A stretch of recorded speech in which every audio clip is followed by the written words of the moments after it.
Elle est concernée, vous voyez, tous ces petits points noirs. Et voilà, il s'agit là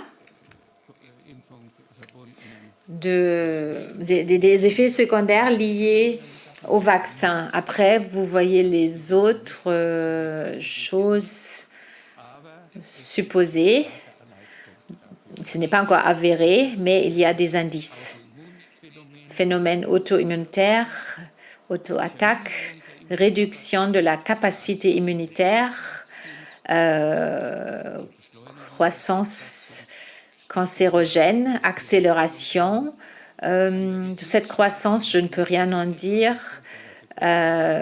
Puis dégâts des vaisseaux, les érythrocytes qui s'agglutinent. On parle de cette agglutination jusqu'aux microtrombes.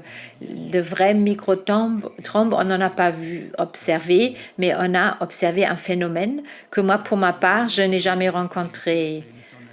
Et j'ai déjà parlé de Hashimoto, Sjögren, j'ai déjà parlé des maladies rares, que ça soit repérable dans un groupe de 10 patients. Tout ça à la fois, c'est extrême.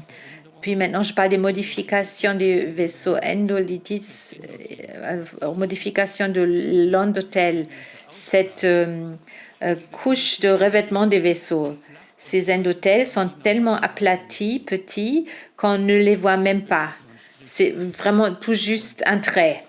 Et moi aussi, dans un premier temps, je ne l'ai pas vu, mais à force de le revoir encore et encore, et 40 000 obductions, 500 000 biopsies, voilà à peu près le nombre d'analyses auxquelles j'ai déjà assisté. Donc j'ai pensé, c'est un artefact autolytique, on peut encore en discuter. Vous voyez, en tout cas, ces cellules qui se sont détachées, ce n'est pas une autolyse.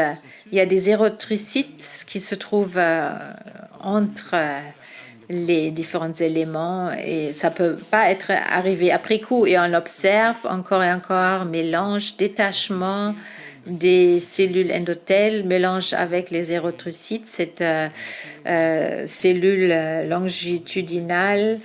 Du point de vue de l'histologie immunitaire, on va encore analyser tout ça. Je vous montre pour le moment en vrac les résultats. On doit encore formuler notre avis.